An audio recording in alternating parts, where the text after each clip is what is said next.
الفترة الأخيرة أخبار عن ارتباط أحمد العوضي ورضوى الشربيني، وخصوصا بعد ظهورها بالفستان الأبيض، وهي نفسها في لقاء تلفزيوني صرحت لو لقيت الراجل المناسب اللي يقدرها مش هتتردد في الجواز. غريبة إن الأخبار دي ظهرت بعد انفصال ياسمين عبد العزيز وأحمد العوضي، وبعد ما اتشافوا أحمد ورضوى في فرح قريب قاعدين على ترابيزة واحدة.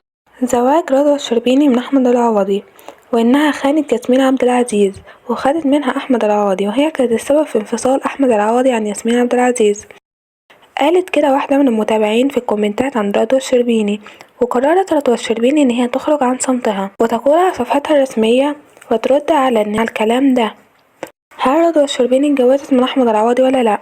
وهل هي اتجوزت أصلا؟ هي بنفسها ردت وقالت. تعالى نشوف هي قالت ايه. بجد من أحلى الحاجات اللي حصلت في حياتي، بجد بجد. يعني الواحد كده بيقولك ايه، صاحبي اللي بيرد غيبتي.